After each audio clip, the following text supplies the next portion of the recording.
Live, baby. What's going on? Hey, something's different about you, Spencer. Where'd Spencer go? This isn't right. Something does not add up here. Spencer, I know your eyebrows are thick, but are they this thick? These are some damn thick eyebrows. I don't remember your nose looking like that. Spencer, what's going on? Hello? Are you there? You can unmute now, Spencer. I know we're doing a bit, but I Hear the okra. I was like, did you leave me hanging? Is he still there? What's going on, everybody? The okra is eternal. Oh, the okra is eternal. Trey, you can't escape the okra. The okra is forever? The okra is forever. You are the okra. You don't realize it, but the universe is the okra. The okra is inevitable. And you're like with Thanos. It. Oh, the okra is the new Thanos. Absolutely. Snap it into existence, and it shall become. I don't know what I'm talking about. What's going on, dude? It's a weird week, isn't it? All right, audio works. All right, yeah, I know it did. Yeah, it's good, man. I'm smirched.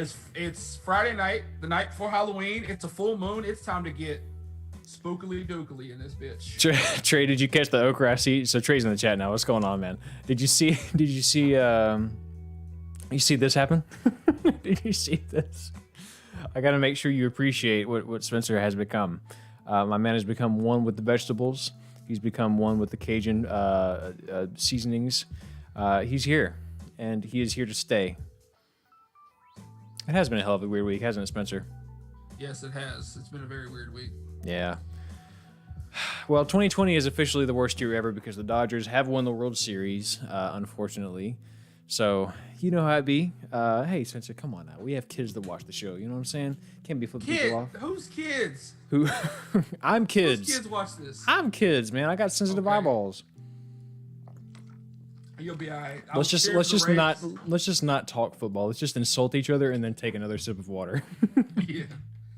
All right, I'm gonna say this because obviously I have an Astros t-shirt on. Of course. If the Astros World Series victory has an asterisk next to it because we cheated, so should the Dodgers because they didn't play a full season. I said what I said. Hey man, if we had won the World Series, I said that shit out loud because I meant to. You know what? It's and Trey's kid. You come on now, Spencer. Well, honestly, Trey though, Nolan's not gonna remember anything until he's about 3.5. That's the average kid start. That's the average time you're Nolan's kids. Dad, so like. I'm trying to teach right now, Spencer. At 3.5, children begin to do episodic memory. Before that, they don't have anything. If you say you remember something that from when you were born, you're wrong. You don't. It's impossible. It doesn't happen. Yeah, I don't. Which, by the way, if the Aggies lose this weekend, I'm also not going to remember that. I'm going to get blackout drunk. I've never been drunk, but I'm going to get blackout drunk if we lose because I'm going to be in Orange. And I'm going to be with Ron, who is a big Arkansas fan, and I'm going to watch the game with him. I cannot live with myself. I got to kill myself that night if that happens. I should come over and watch the game with y'all. I'll mention it. I'll see. It's not my house, but I will mention it, and we should make that happen if at all possible.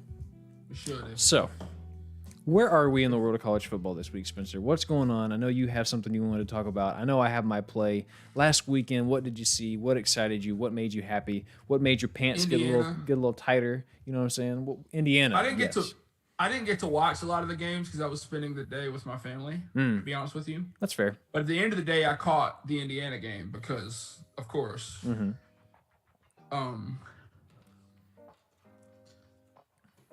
Anyway, I was reading the chat. I'm sorry. Oh, yeah, you're fine. I was watching the Indiana game. That play in the thumbnail that's like play of the year. I don't know what's going to beat that. Like the effort was Michael unbelievable. Penix Jr. What an effort! What a game! Well, and actually, it's funny you say that, Spencer. We can actually just hop right into it because that is the play. That is my play of the week. It's my play too. Like it's play of the year, man. I think you have to show the touchdown before the 2-point conversion. How do you top that? You don't top that. But we also need to tell the story of what happened in this game, right? So I was watching I was watching the very end of this game, right? So it was Penn State 21, Indiana 20. Penn State had the ball. No, Indiana had the ball and they were driving. But then they got to fourth down and they had to punt. So they punted back to Penn State. And Penn State drives down the field.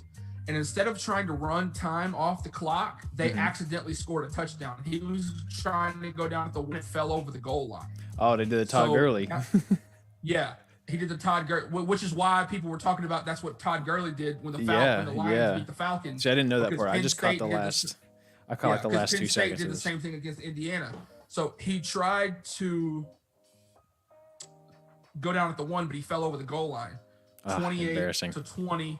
Now it's 28-20, Penn State over Indiana. So they kick the ball back to Indiana. Indiana goes down, scores a touchdown, gets the 2-point conversion, and has to kick back to Penn State. Right. Penn State drives down, and they're about to get in range for a field goal, and he missed it. He missed the field goal. Oh, okay. So so Indiana gets the ball back. They had some time left. They could have tried a couple of plays. And I think they did, but I think it just ended up going to overtime. So Penn State got the ball first. They went down to score, extra point, good. Right. And I'm assuming Indiana won the toss because they chose to be on defense first. Because the way, for those of you who don't know, the way college overtime works is each team gets a chance to possess the ball. So but there's a coin toss before the overtime period starts. So if you win the coin toss, you can choose to be on offense, you can choose to be on defense, you can choose a goal to defend and leave that option up to your opponent. The vast majority of teams are going to pick to be on defense first. So if they know what they have to do if their opponent scores. It lets you figure out how you need to roll, right? Yeah. So I'm assuming Indiana won the toss and they chose to go on defense. Penn State scores a touchdown, extra point, up and good. Indiana gets the ball now. So Indiana, and also they start at the 25-yard line, if I didn't mention that. So Indiana has the ball now. They go down, they score a touchdown, and now you have a decision to make. Do we kick the extra point and play for 2 overtimes, or do we go for 2? And they caught that Tostitos bowl, lightning in a bottle, Boise State, and said, "We're going for 2. We're going to end this now." Because so you don't want to get in a boxing match with Penn State in overtime. You don't want to do that. And even though Indiana is a good football team, Penn State's top 10 team. Yeah. Well, they're number 18 now, but they were right. Yeah, Indiana jumped 1 ahead of them. Indiana's 17 and Penn State is 18. You'll love to see it. Rightfully so. Yes. But so now you come to the decision: do I kick the extra point, tie the game, and we go to a second overtime, or do you go for 2 to win the game? Right? If you don't get the 2-point conversion, you lose by a point. In this situation, to me, kind of no harm, no foul. Indiana hasn't really been all that good here recently. Penn State was number 8.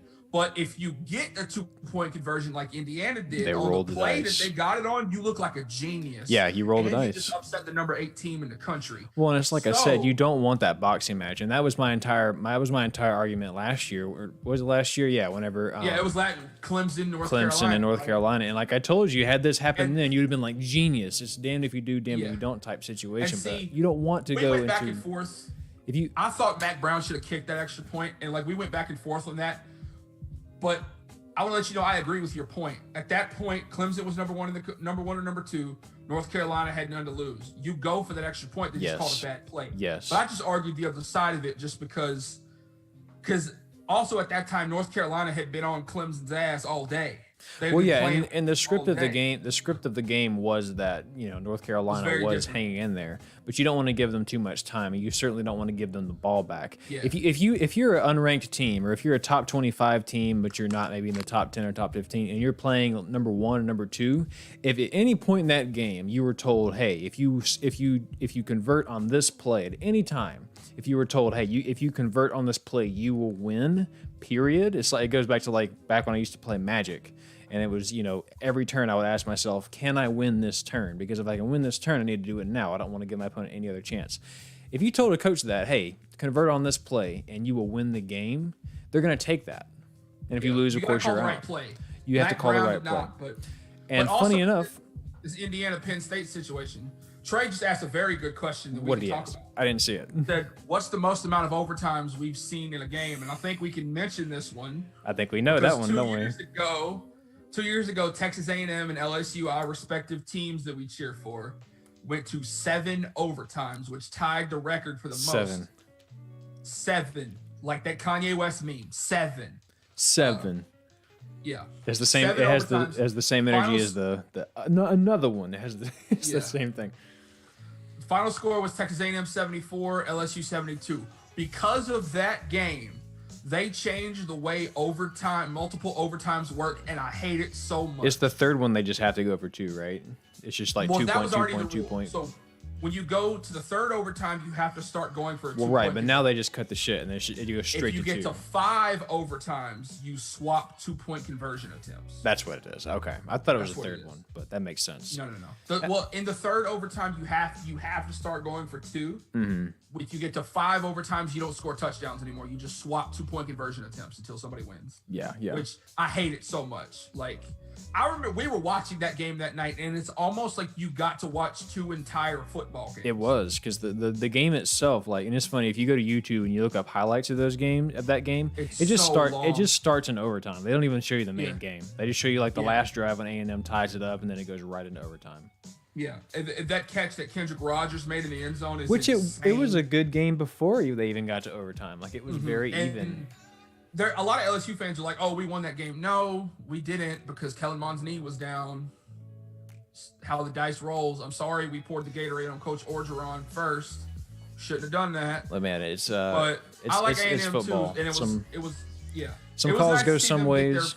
Their first victory over LSU since joining the SEC. And that was the last time Joe Burrow would lose in college football. Yep. So I'll always have that going for me. But speaking of whether or not you call the right play on that 2-point conversion, I am here to make the argument that they may not. Although Indiana won this game and converted, I will show you why Penn State actually had exactly what they needed for this play, and exactly the fact that Indiana maybe made a really bad call. It just happened to be that what's his name, the quarterback? I keep forgetting. Michael Penix Jr. Fantastic effort. He's the only reason they score on this play, and here's why. So let me go ahead and get it pulled up. A lot of people are arguing that he was down on this play. He was not down. I'll look up a picture in a minute. We can double check it. It's literally the thumbnail. I'm pretty sure. But there's one like literally right on the sideline, and you could see him and the ball still in the air when he touches the ball. Yeah, I saw it on TV too. But yeah, some people, because of the shadow under the knee, it's really tough to say. I think it was a touchdown. I'm very confident of that. I think they made the right call. Okay, just real quick on your end, Spencer, does it look right? Do you see the screen with everything pulled up on it? Yes, I see the screen. Sweet. Now. All right. So here's the last play. This shouldn't get claimed, Spencer, because I actually found some box footage. This is not anything that aired, so this might be better. I don't know. We're gonna test it out and see what it does.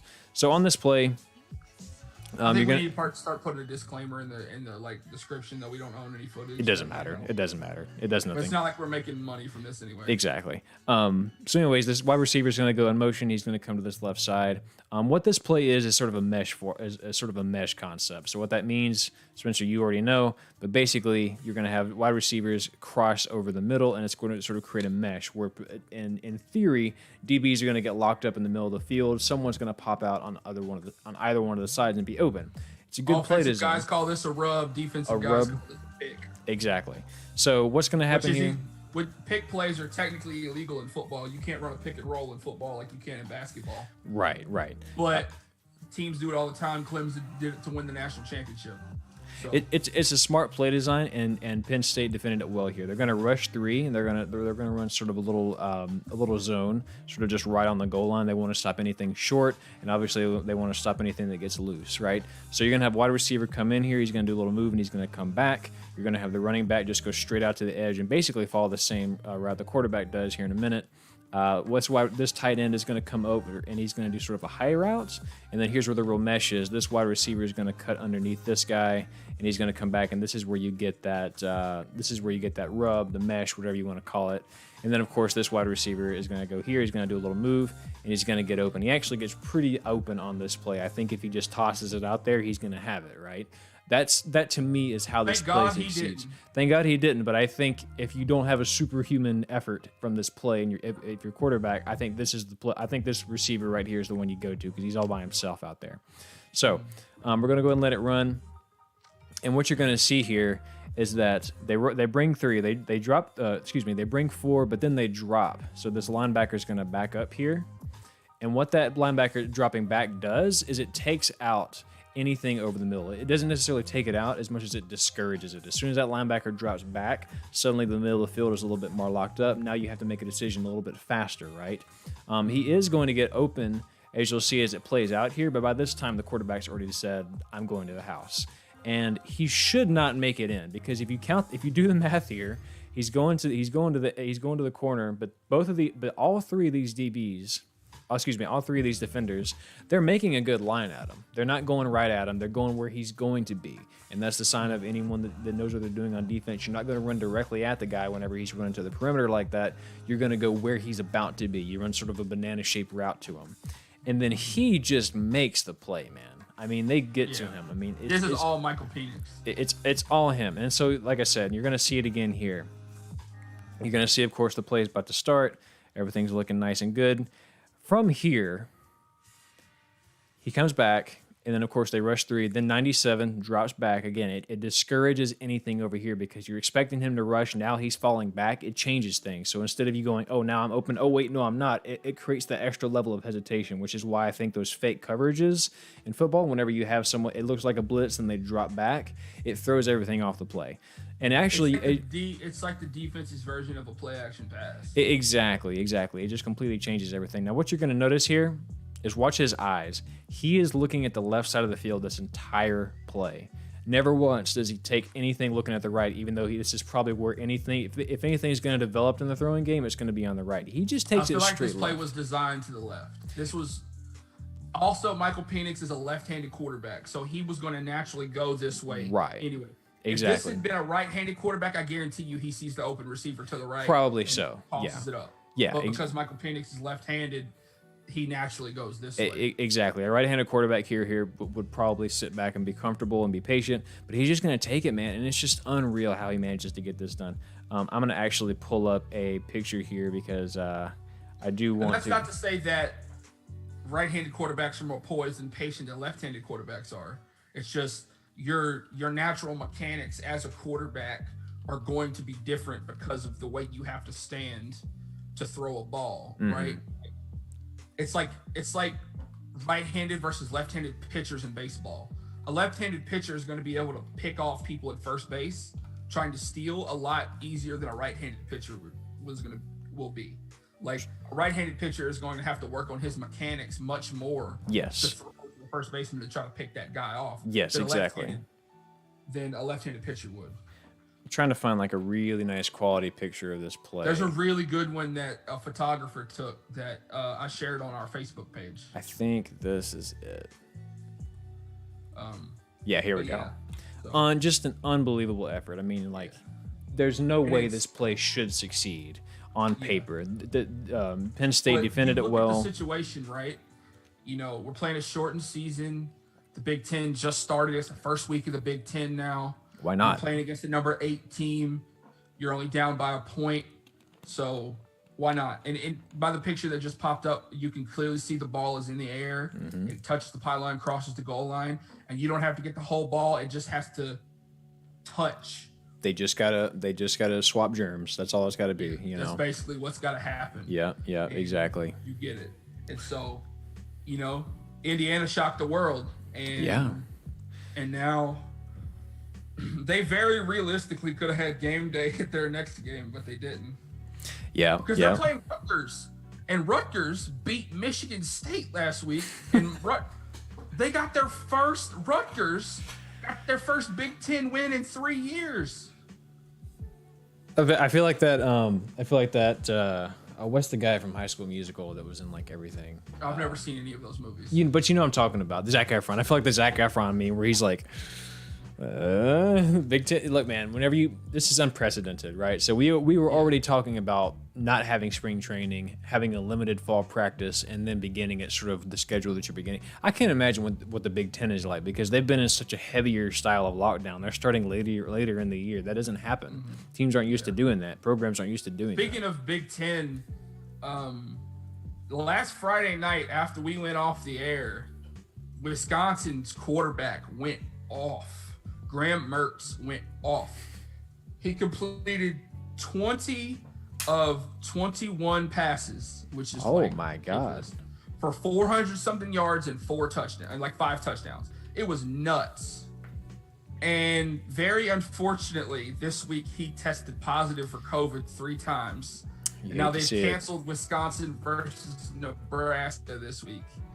And also, I don't know if you know this, Trevor Lawrence tested positive for COVID. Yep. Going to be out for Clemson's game this week against Boston College and next week against Notre Dame.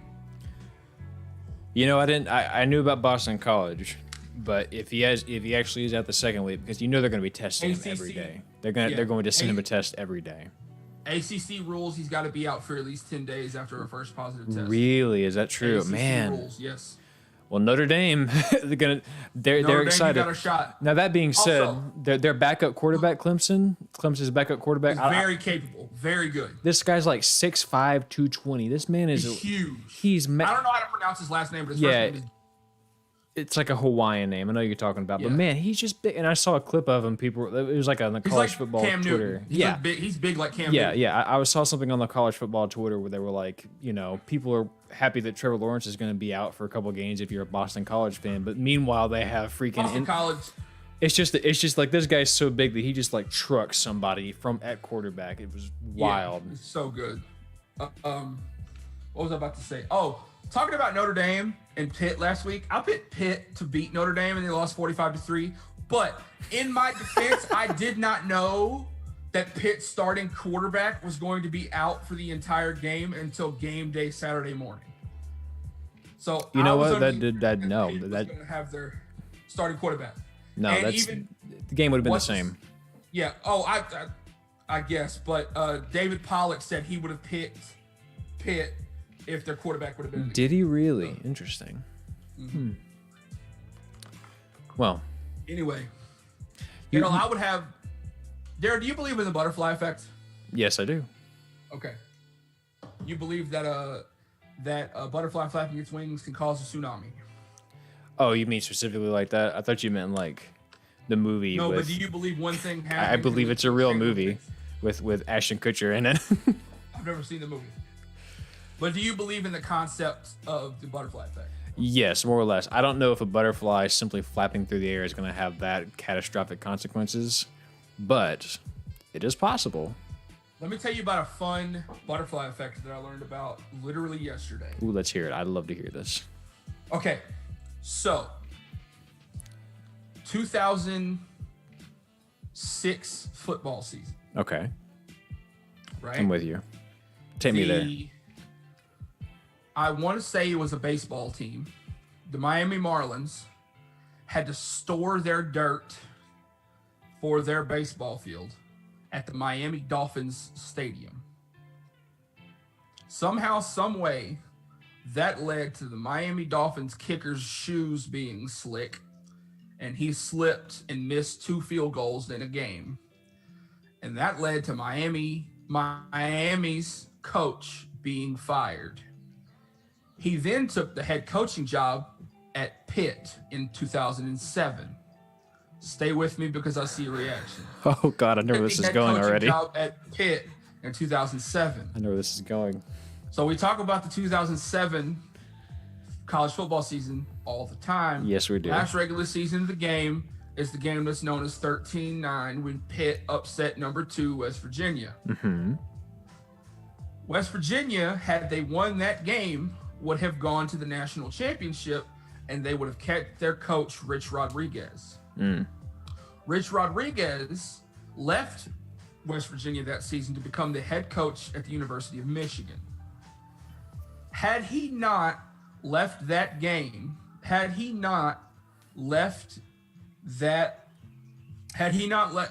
West Virginia won that game, gone on to the national championship and played in it, he most likely does not leave West Virginia to go to Michigan. Right. Guess who becomes the head coach at Michigan then? Who dat? Les Miles. Former coach of the LSU Tigers. So, Les Miles becomes the head lead, doesn't go to LSU. Well, he was already at LSU, but he leaves LSU to become the head coach at Michigan. Right. Which would have stopped some of the SEC's dominance in recent years. Because the Miami Dolphins kicker missed 2 field goals. I will send you the link to the video I watched. Bro, this has me wanting to get out my tinfoil helmet and put it on. Like things like that. One I can tell you. Things like that blow my mind.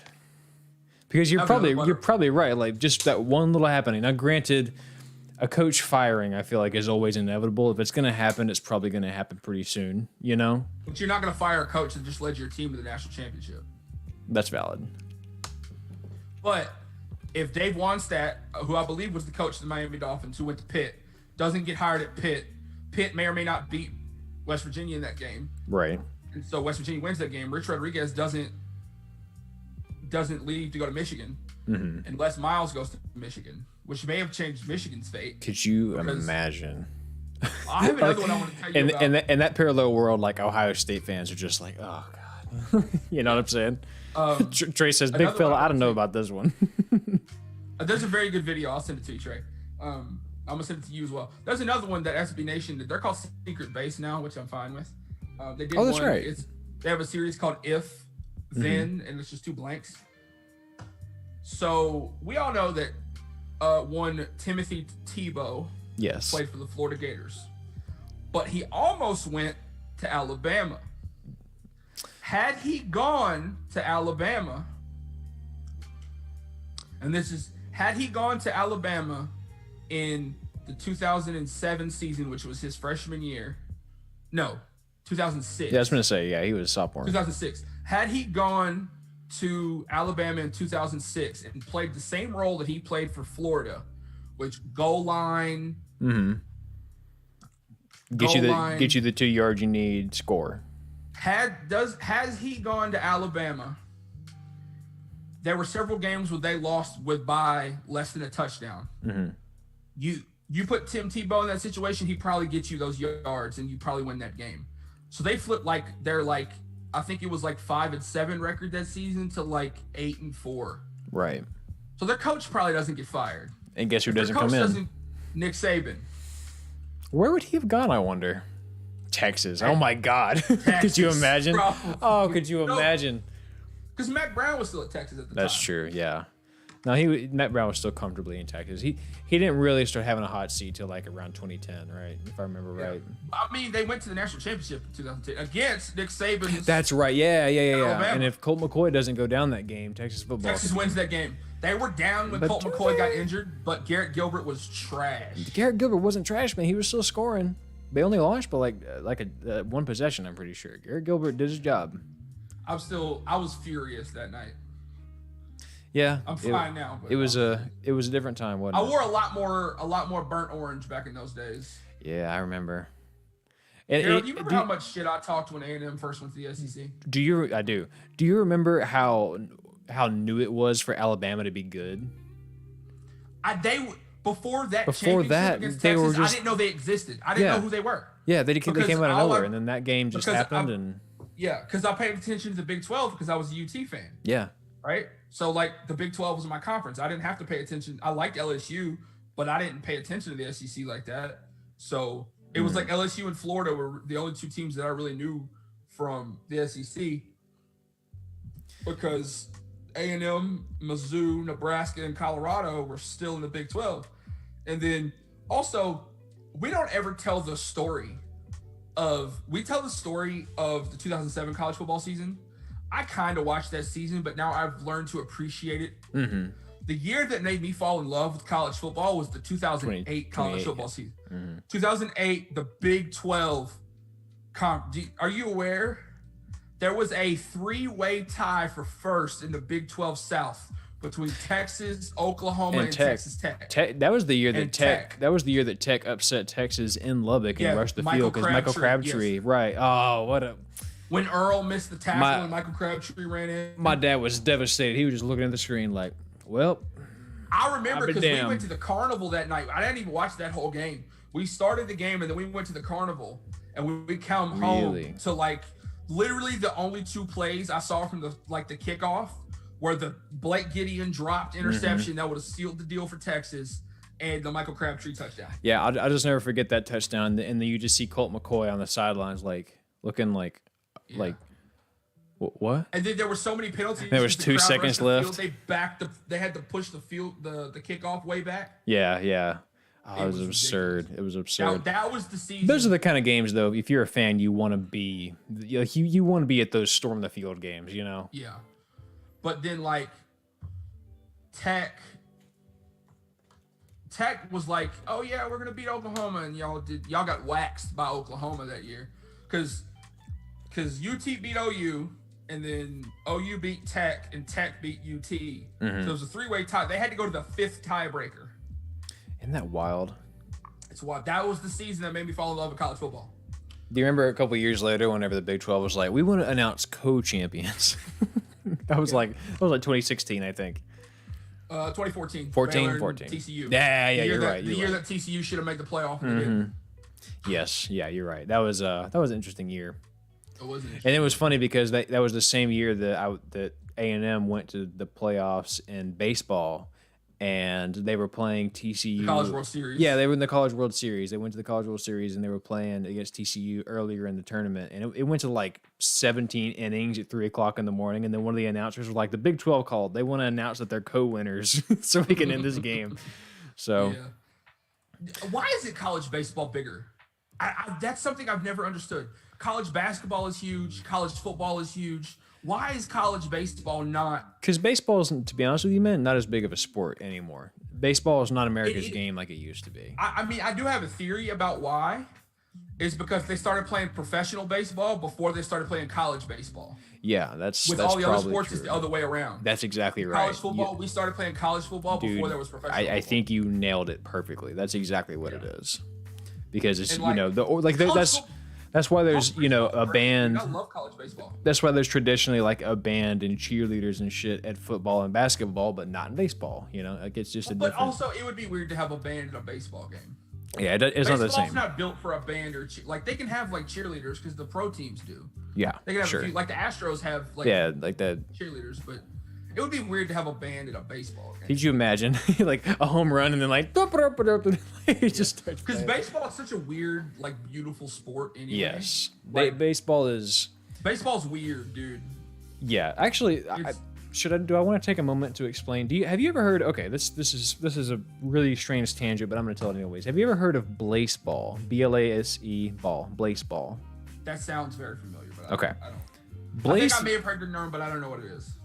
Blaseball is baseball, like fantasy baseball, mixed with Dungeons and Dragons, essentially. That sounds amazing. There's every week there's this website called blaseball.com. It's free to play. Every week, I think it's every week. I never played, but I understand how it works basically. Every week you pick a new team, and there's a team of just like there's just imaginary teams every week. And then you bet certain amounts of peanuts. I think you get like a currency, they call it peanuts. You bet certain peanuts on like your team or other teams. And basically you just play this every week. But where it gets wild is that there's lots of different things that can come to interact with it, right? So they make up players. they make up weather conditions, and weather conditions don't necessarily have to be like rain or hail or anything. It can be like blood rain. It can be like it's raining actual cats and dogs, and everything is basically imaginary. That sounds horrifying. What makes the whole, it does. But what makes the whole thing work is that the community behind it is so dedicated. Like they all have their favorite players. There are people that do like fan art of their favorite players. They like there's like lore behind this week whenever this crazy statistic happened. Again, it's all random because they basically set each week like which teams are going to be good. But there's just a whole lore behind it, even though it's just basically random numbers being generated. I've never played it. But baseball's damn, I think it's such an interesting concept, and that is how baseball's built. You know, many games. They say fantasy football is D&D for jocks, so pretty much. I mean, it more or less is. Can I tell you a story, Daryl? Oh, I would love it if you did. That's what we're here for. We might have a long show tonight, folks. We can't. After this one, we'll go to the games. Yeah. So when I was in college for the 2 semesters that I was there, when I was at Lamar, I would go to the Setzer Center every day, which was the student center. I would go there to kind of study and then not really study. But I would mainly go there to play Magic. And I was labeled... As you do. I would go there to play Magic. And there was this... I don't know if you've ever been in the old Setzer Center at Lamar, but you walked in and there was like this middle part and the stairs went straight up and then they went to either side. And so I would you go up and to the left and there was like this little common area up there and they had these like chaise lounge couches, but there was like 20 of them, and people would go up there and like take naps all day. Like people literally, they'd get a corner where it's a college campus, dude. People take naps in public all the time. Yeah, I did it a couple of times. Yeah, me too. But then there was like tables off to the side of that, and then like behind there I think there was like a couple of classrooms or like a rec room area. I never went back there to find out. But there were tables, and that's where we would sit to play Magic. Right. I was labeled as the jock of upstairs. Really? And, yes, and I was like, and the dude would keep calling me that. And here's where it came to a head, right? We're all familiar with the epic rap battles of history, right? At this time, they had like reached the height. They were that was a big time for them. Super popular. You froze, Daryl. Your video froze for me. Am I back now? Not yet. Can you hear me though? I can hear you, but your video froze. Okay, I can. You froze too. Let me see. I don't know what the issue is. You're good. All right, it just does that sometimes. It's just okay. Anyway, sorry. The universe. Story. So epic rap battles. Epic rap battles of history. This is where it all came to a head. Steve Jobs versus Bill Gates. Epic rap battle of history had just come out. Great video. And at the end of that, the HAL 9000 little robot from 2001: A Space Odyssey was like the ending stinger that was like the extra rapper. At that time, I did not know what HAL 9000 was. I didn't know what it meant. I had never heard of 2001: A Space Odyssey. I didn't know what that was at all. And so we are all standing around a table watching a laptop because we were all fans of the epic rap battles. We're all standing around a table watching a laptop. We get to the end and I was like, what was that at the end? What on earth was that? And and the dude was like, oh my God, you really are the jock of upstairs. And I'm like, what are you talking about? What do you mean by that? Damn. And he goes, Spencer, look at you. You wear basketball shorts and t-shirts every day. You wear slides with socks and you don't take the stickers off of your hats. And I'm like, what does that got to do with anything? Just because I'm a sports fan and I also happen to like nerdy stuff like Magic and comic book type stuff, I'm a jock all of a sudden. You and I are a unique breed, dog. If you really think about it. We really are.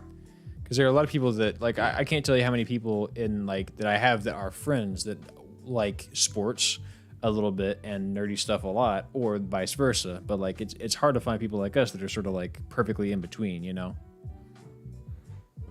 Yeah. Perfectly balanced is all things should be. The only one I can think of is David Bruno. Yep. David Bruno's just like that too. The other one I can think is David Bruno. That's it. Shout out to David. My man David. Hope he's doing well.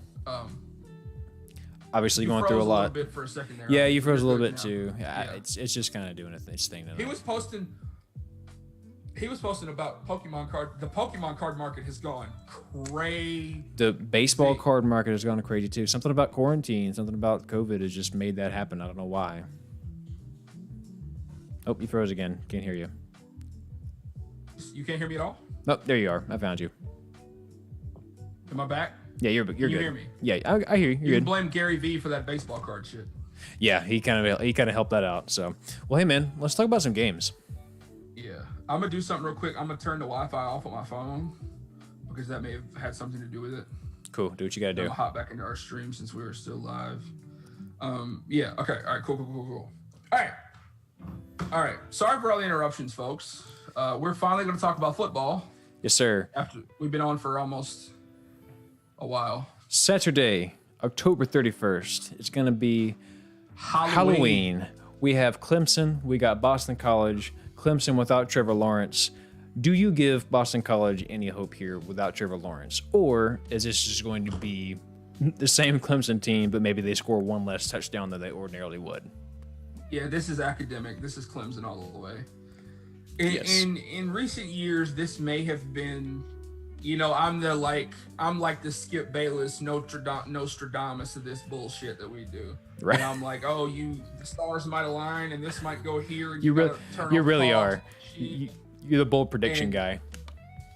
And so in past years, I'd be like, yep, this is the game Clemson loses, because every year except for the year they went 15-0, they lose a game they shouldn't have against a team like Pitt or Boston College or North Carolina.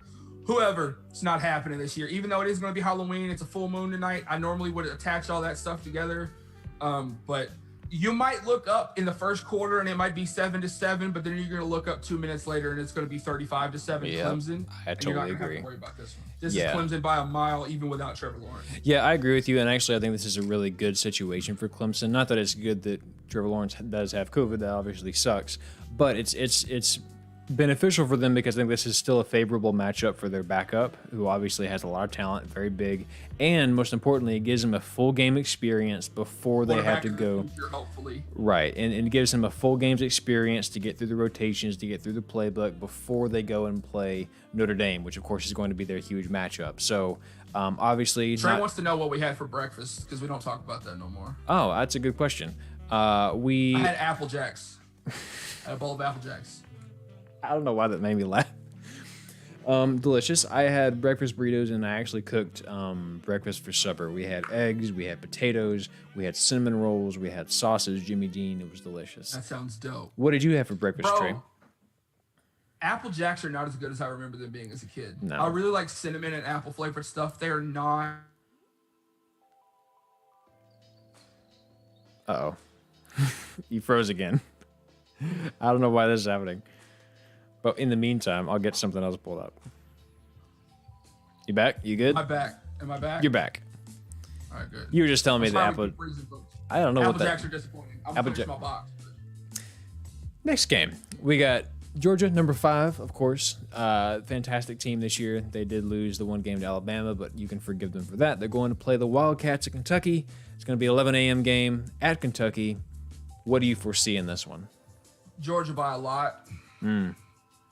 I think Kentucky's going to play good for a few minutes. Like Kentucky, you might look up and it'll be 14-14 or something like that. But I do think Georgia wins this game. Yeah, Kentucky's got a lot of talent. They have a lot of talent. Terry Wilson's a very good, very capable quarterback. Yeah, they've just yet to play well. They've just yet to play a complete game to me. So for the same reason, I'm going with Georgia on this one. Yeah, Georgia. Sorry, these picks are boring, but. Oh, no, it's fine. We're going to get to the ones here in a minute that are going to be wild. Scary to talk about. Some quick ones. Iowa State over Kansas, I assume. You're taking them over Kansas? Iowa State by a lot. K-State at West Virginia. How you going with that one? That one might be sneakily good, but I'm thinking I'm going to pick Kansas State. I'm actually going West Virginia here. There are going to be in Morgantown. They're going to be in West Virginia, and I think West Virginia is wearing their all yellow uniforms, which look really nice. Ooh, looking forward to that. That's going to be lovely. Yeah. So. Yeah, I'm going to pick Kansas State. I like Skylar Thompson. I like their quarterback. Vegas is taking West Virginia in this one, interestingly. Really? Although West Virginia is unranked. Of course, Kansas State is 16. West Virginia, even in their 2 losses, they were very much in it. They lost by field goal to Tech. And then, of course, to Oklahoma State, they were still able to put up 14, which is saying something because Oklahoma State's defense is pretty solid this year. So I think West Virginia is a better team than they look like on paper. I'm taking the Mountaineers here. Yeah. Pat McAfee would be proud of you. Oh yeah, got to represent. But yeah, Kansas State still controls their own destiny. Yes, they do. To get to the Big 12 championship. And now that Oklahoma State beat Iowa State last week, I know you took the side. It was only a 3-point game, so it was very close, very defensive. And I picked the Cowboys, you picked the Cyclones. Now it's looking like Kansas State and Oklahoma State for the Big 12 title game. Well, and what did I say about that Oklahoma State game? I said if it favors a slower pace, if the game is going to be slower pace, if it's going to be a defensive struggle, it's going to favor the Cowboys because they play very good defensive ball. They're used to staying within a touchdown or staying just slightly up. They like to run that sort of slower, controlled pace. Unfortunately, Iowa State just never got around to actually picking it up and getting the pace of the game to be in their corner. So they were playing sort of behind all the time. I didn't get to watch that game because, again, I was with my family all day. But Oklahoma State got that one done. Absolutely. One that I think you'll be interested in. We got UCF going to visit Houston on Saturday. Who you got in this I actually very seriously considered going to that game. Did you? But I'm not going to. I'm going to pick UCF. They're playing good ball. Houston's only played one game this year, and they got they might have played 2 games. They got beat by. We froze again. I don't know what the issue is. Sometimes it's moody some nights. But anyways, continue. Am I back? Yeah, you're good. You're back now. UCF. I'm picking UCF. Cool. Yeah, I'm picking UCF as well. I think it's a better team here. Let's see. LSU going to visit Auburn. LSU Auburn week. Oh, sorry. Had to react to my wife's hair because she got it curled tonight. LSU Auburn 2:30 CBS. Going to be a really good game, I think. Who you got in this one? I said last week, and I was right. This is going to be LSU's coming out party. I think their backup quarterback that they're starting now is better than Miles Brennan. Much better. I'm a big believer. TJ Finley, yeah. Much more talent, much more of a quarterback feel. I think he understands what he's looking at a lot more back there. So I'm a big fan of this guy. I think LSU is going to be pretty solid from the year out. I'm taking LSU big in this one, actually. I don't know about big, but LSU and Auburn always play each other tough, regardless of whether or not they're ranked. Auburn gave LSU their toughest game last year. They had 3 points. It was 23-20. I think that's going to be that same kind of game in this one. Are they playing in Baton Rouge or are they in Jordan Hare? They're going to Jordan Hare. Okay. It's a 2:30 spot. Yeah, I'm going to pick LSU, but it's going to be close. It's going to be very close. Fair. 2:30 CBS spot, right? Mm-hmm. Good. That's the good slot to have. That's the SEC game. So, yeah, I'm going to pick LSU, but I think it's going to be close. I think it's going to be like 20-17, 23-17. Very close. No doubt. But I do expect Terrace Marshall to keep having a good season. Yeah, I think so. He is a very capable replacement for Jamar Chase and the other guy. Yeah, no, LSU, obviously they've got out to a very slow start. Yeah. They've got out to a very slow start this year, but I will tell you that, I believe in Ed Orgeron as a coach. I think the program's still in the right place. Bo Pelini's got to make some adjustments on defense. Obviously, they haven't been the same, but I do think that they're going to straighten it out. I think this LSU team's only going to get better as the year goes on. So had TJ Finley been our starter the whole season, we might not have lost to Mississippi State. You might have picked one of those games up. Longhorns, Texas, going to visit OK State. Obviously, Oklahoma State, number 6, feeling very good right now. Oklahoma State's given Texas all kinds of trouble in the last couple of years. Do you think that changes? I think they're 7-3 in the last 10 meetings. I think Oklahoma State. Yeah. Oklahoma State, they're playing good defense. Spencer Sanders, their quarterback, is back. They've got Tylan Wallace at receiver. They've got Chuba Hubbard at running back. Very capable offense, very capable defense. Again, Texas, I don't really know any of their position players other than Sam Ehlinger. I think they still have Brennan Eagles as a wide receiver. Yes, they do. On the road in Stillwater for Texas. Number 6, Oklahoma State. They still control their destiny for the Big 12 title game and the playoff. Yet to take an L. Give me the Longhorns in this one, and I will tell you why. Oh, shit.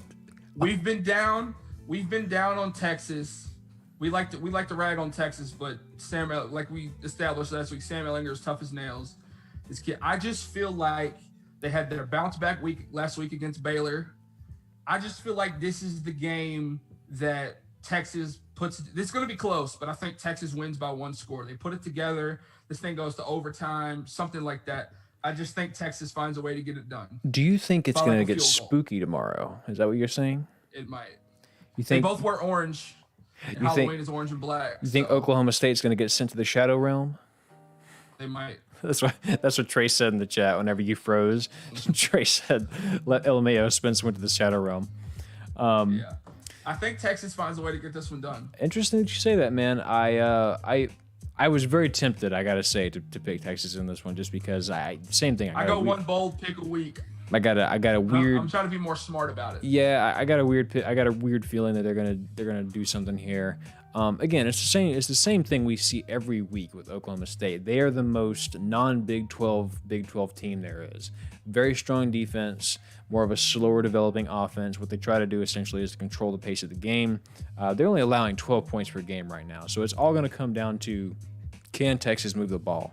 If Sam has a good game and he's able to find targets and he's able to pick apart the defense, run the ball well. Again, it's the same thing. If it follows Oklahoma's script, you gotta like Oklahoma. But if Texas gets out to an early lead, watch out. Give me the Cowboys in this one. They're at home. They're number 6. They're feeling good. They know how to beat Texas. They've done it. They know how to beat Tom Herman. They've done it several times since he's began. Yeah. So yeah, give me Oklahoma State in this one. It also kind of feels like in this series, Oklahoma State's due for a loss. Sure, you know what I mean. Sure, but I've also seen this movie before, and they're every bit as good this year as they have been in last year's, if not better. So yeah, give me the Cowboys in this one. Yes, sir. Let's see. Next we have. We all know what the okay. Here's a good one. Penn State, Ohio State, Saturday, 6:30, ABC. Going to be at home for Penn State. Penn State obviously needs the big rebound. This is not the game to do it on. This is not an ideal game for that. Who you like for this Penn one? State and Ohio State. They've been in that Big Ten East. This is the cream of the crop. This is the creme de la creme in the Big Ten East right now. They've been going at it. That 2017 game was great when Saquon Barkley ran the opening kickoff back for a touchdown. And then Ohio State wore those nice gray uniforms with the black numbers and ended up beating Penn State by like a point after Penn State was up big. And then last time they played in Penn State at Penn State Stadium, Penn State was down by 2 and they decided to run the ball on 4th and 5 with the game on the line. Don't ever do that again, please, Penn State. Wasn't a fan of that play call. I don't remember how this game went last year. I think Ohio State won. I don't think Penn State has beaten Ohio State since, I want to say it was 2016 when they blocked that field goal and ran it the other way. So there's a lot of history between these two teams. Penn State's coming off this upset loss to Indiana. They're going to be at home. But Ohio State in a landslide. Ohio State by a lot. Yeah, no, I agree with you. And I think Ohio State's the better team. 2, you can't have the whiteout crowd like they do at Penn State. I think that is going to be one of the major differences in this game, and I think Ohio State runs away with it. Yeah, I think so too. I don't think Penn State even keeps it close. I really don't. I think it might start out pretty close. I think Penn State obviously is a very good team here. But, it's going to be interesting to see. I think this is going to be close in the first half. But one team is going to pull away. I think it's going to be Ohio State. Give me the Buckeyes here. Penn State's not a pull-off team. They don't pull away. No, exactly. So they're not built for that. Ohio State, your Ohio States, your Clemsons, your Alabamas, they pull off on people. Yeah, Penn State doesn't do that. Give me Ohio State. It's close at the half, and then it starts getting ugly late in the third. That's what I'm saying here. So, all right. And then we have possibly the spookiest game of the week. We have Arkansas coming to not to Jerry World this year, mind you, to Kyle Field. For the first time since 2013. Do we have to talk about this? Do we have to talk about this? Yes, of course we do. This game, Daryl. First time they're coming to Kyle Field since 2012. Whenever it was Tannehill. Whenever it was Johnny. Daryl. Full moon on Halloween. It's a night game. We both like A&M. Yep. You went to A&M. We know that this game is cursed. Every year. Jimbo Fisher, I just saw a clip of him. He goes, our A&M, and he was talking about how A&M and Arkansas know each other so well. They play every year, and he goes, you get used to playing somebody, you get used to their tendencies, you get used to what they're doing. That's what A&M Arkansas is. Every year, regardless of how good A&M is and how bad Arkansas is, Arkansas takes A&M to the wire every year. Overtime games, late season interceptions. late game interceptions that seal the game for the Aggies, all this type of stuff. We've seen this movie 1,000 times. Yes. And all of those games, except for the one in 2013 that we've been talking about, were played at AT&T Stadium where the Dallas Cowboys play, because Jerry Jones is an Arkansas alum and he has this game hosted there.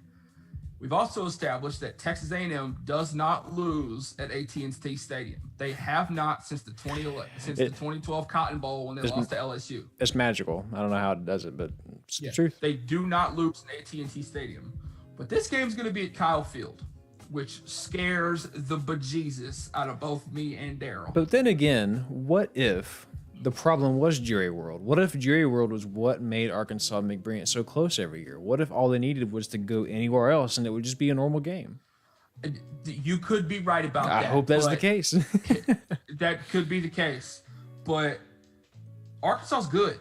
They should be 3-1 because they got cheated out of that game against Auburn. Sam Pittman has turned this team around. Felipe Franks is playing well. They got a backup quarterback that plays well. They got a wide receiver. Listen, man, a couple more key wins.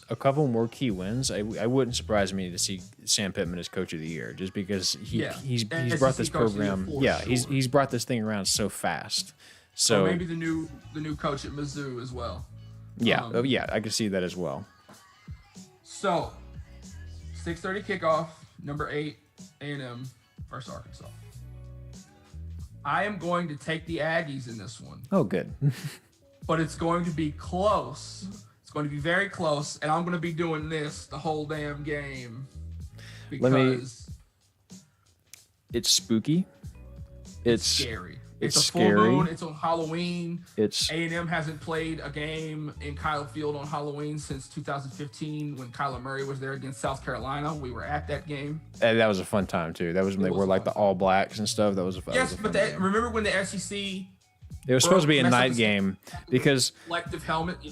Yeah, the helmet was supposed to be like this glow in the dark thing. All black helmets. Yeah. But it was at 11 a.m. in overcast and not under any lights at all. Nope. So. Yeah, it didn't work.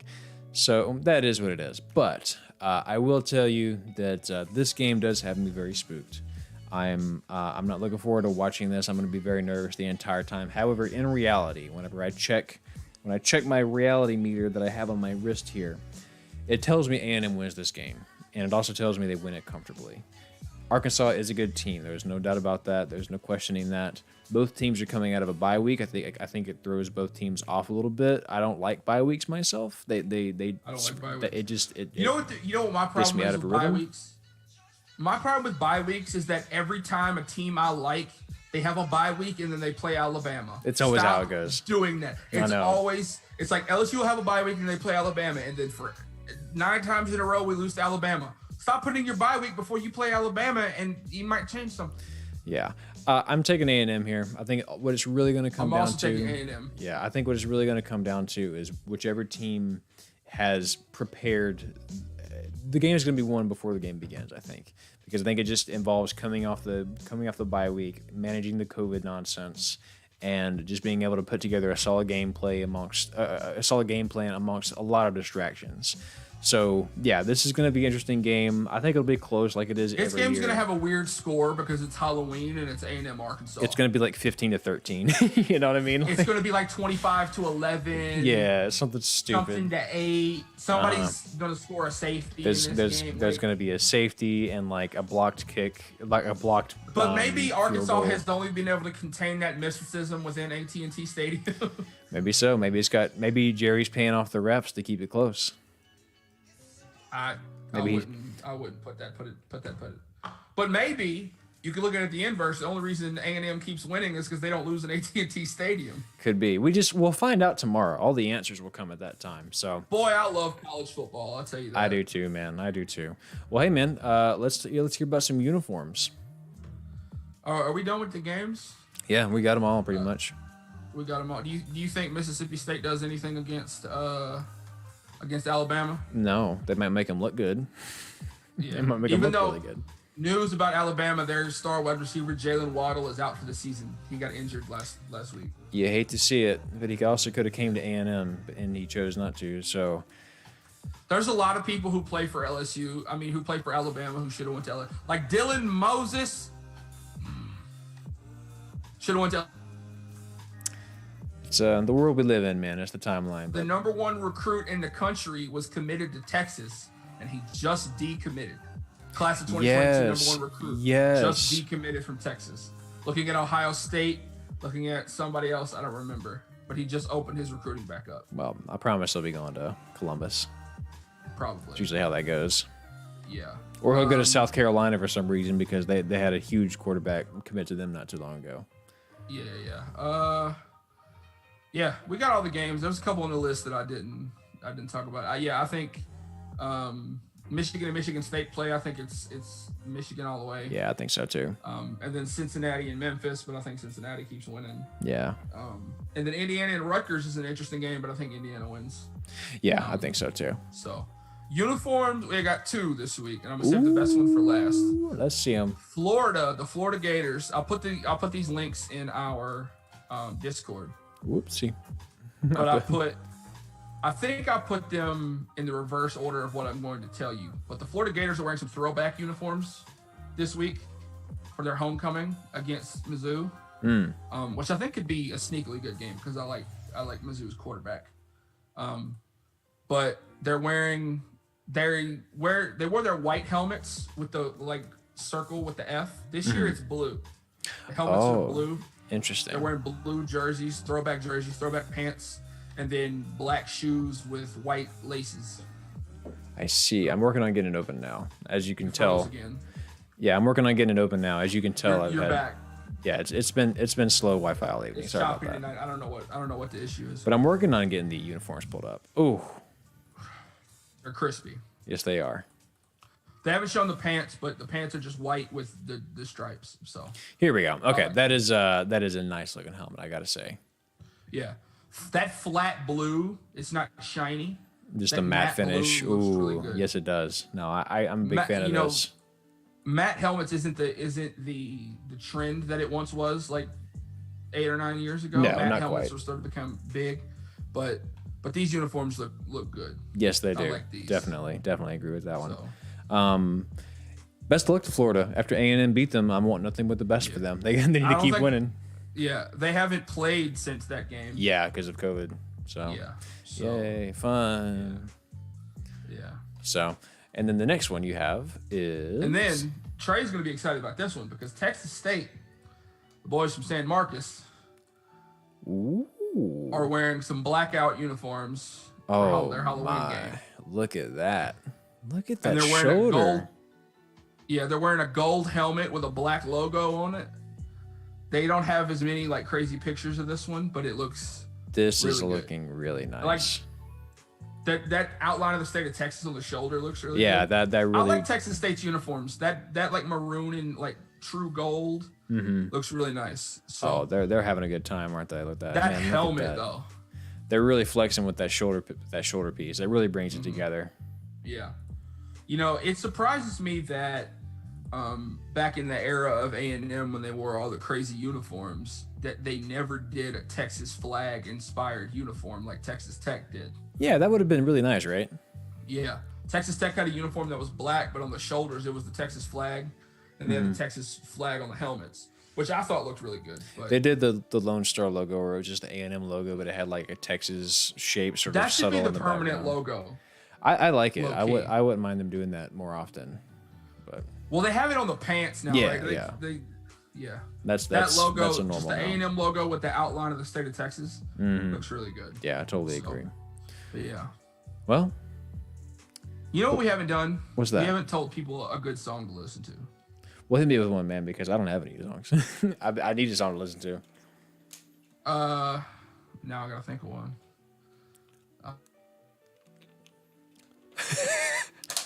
Now I gotta think of one. Freezes.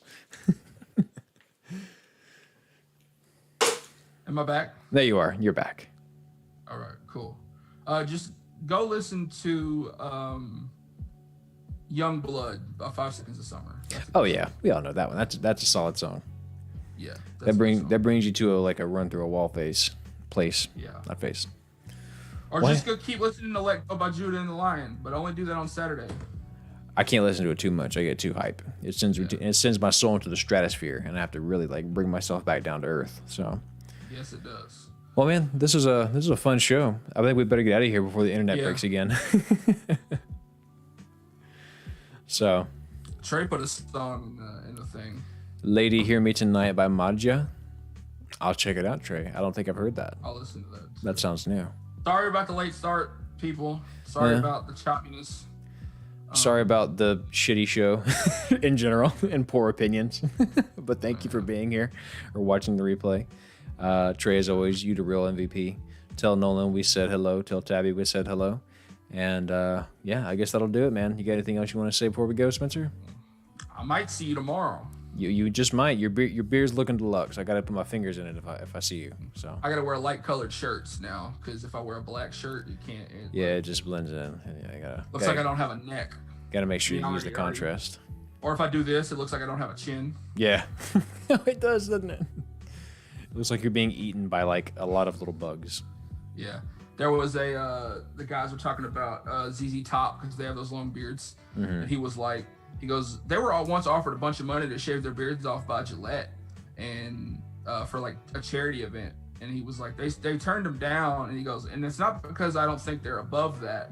It's just, I don't think they have lower jaws.